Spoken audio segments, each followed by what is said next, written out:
let's take a quick look at two figures that I have been really excited about adding to the collection, but also kind of represent a compromise, sort of a defeatist compromise. We'll take a quick look at the MOTU Classics Megator and Tytus. So if you clicked on this video, then you likely know who these two characters are. But in case you don't, just a really quick, some really quick background.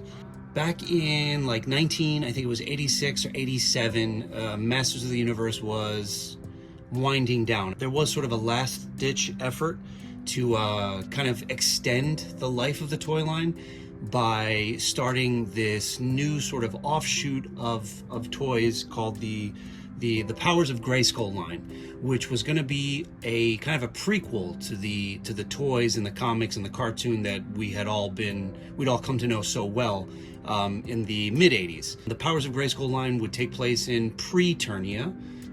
Yep, that's what they called it, which is essentially Eternia before it became Eternia. And this was a land of snake men and heroic warriors, dinosaurs, and giants. I said snake men because I think in general those were the main bad guys that were going to be focused on in the Powers of Grayskull line. And the main protagonist, in place of He-Man, we had Hero, He-R-O. And where He-Man was the most powerful man in the universe, Hero was the most powerful sorcerer in the universe. Hero. This is the MOTU Origins version of him. We never got him back in the day. Super 7 put out a version of him years ago, but this is the newest rendition of him in the 5.5-inch scale. So anyway, as I said, this was Mattel's last-ditch effort to continue the line by branching off into this new line of heroes and villains and dinosaurs and beasts and all that stuff. We didn't get many of them. The line completely fizzled out before they really got really kind of found their feet with the Powers of Grayskull. The only figures we got stateside were the three dinosaurs, which I've done a video on them. There was the Tyrannosaurus Rex, the Bionatops, and the Turbodactyl, I think is what he was called. That's all we got stateside. Overseas, we got the Laser Light Skeletor and we got the Laser Power He-Man. And these two guys were made and distributed only in Italy in 1987. So there were very, very few of them, very limited distribution. So if you're a MOTU collector, a vintage MOTU collector, the rarest, most obscure holy grails of the line are the vintage versions of Megator and Tytus. These guys are in the 12-inch scale. The vintage ones were 16-inch, so they were substantially bigger than these, even though these are two big guys. But anyway, that's a bit of the background of the vintage figures that these two classics figures are based on. These guys came out in 2010, and before I go any further, let me open Tytus up and get them standing side by side.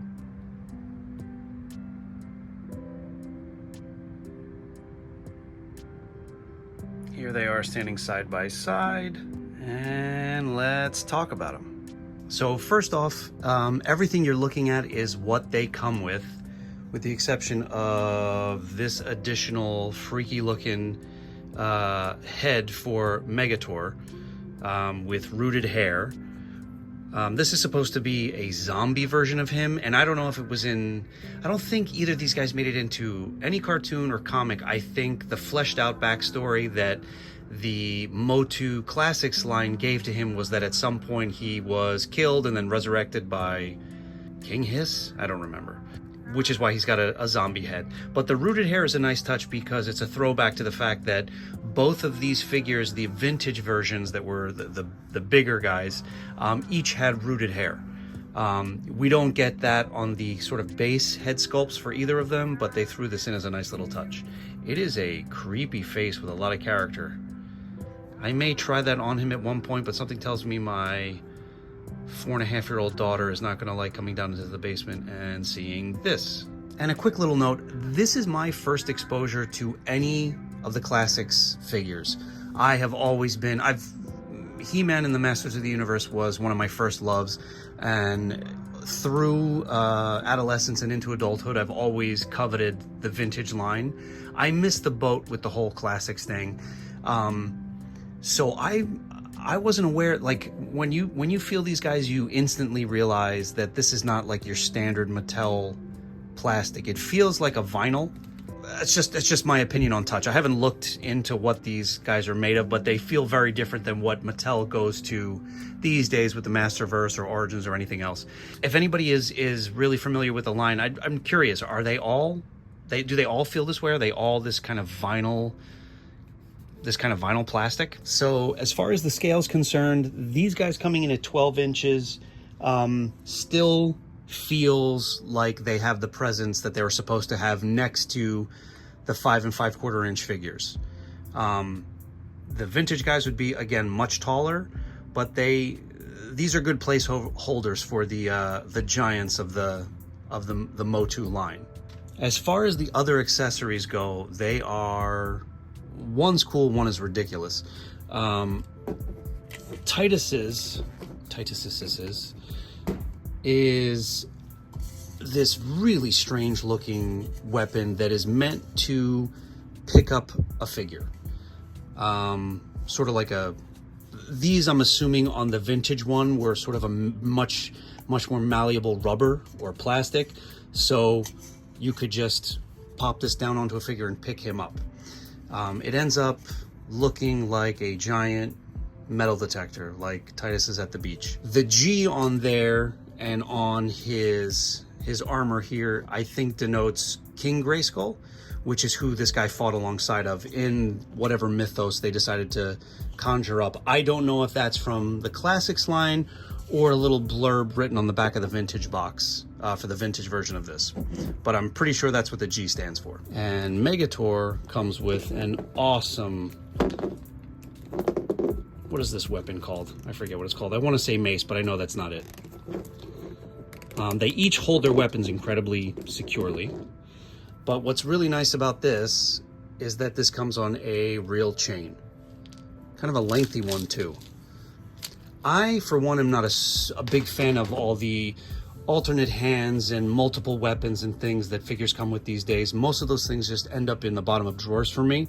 So I kind of appreciate that each of these guys comes with just one big significant weapon, because that's all I need for these guys as far as display is concerned. Sculpting on these guys is more than good enough in my opinion.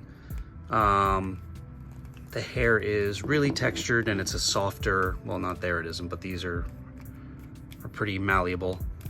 The armor pieces do pop off.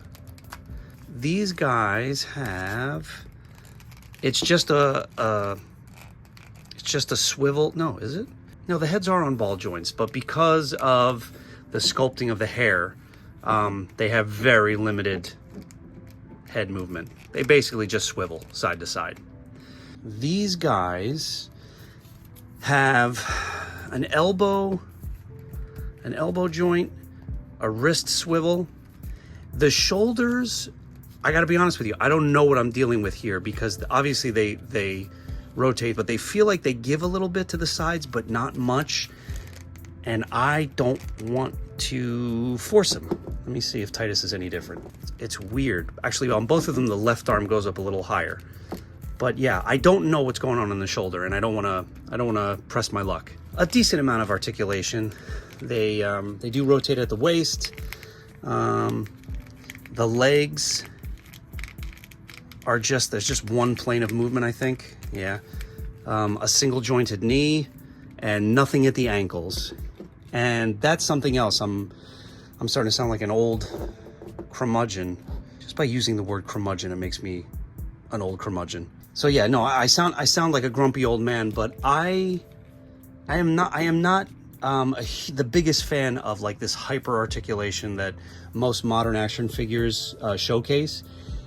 There is a point where I think you have too many joints, and then they look so janky and wonky when you're positioning them in this weird dynamic stance, and they always fall over, and like the lines in sculpted clothing never line up, and there is a such thing as too much articulation on an action figure. So I'm more than content with what these guys offer. That's all I need as far as just a static pose so they can look good on a shelf next to other figures, and not other classics figures, because again, these are the only two I have, which brings me around to what I said initially, which was that these guys kind of represent a compromise for me.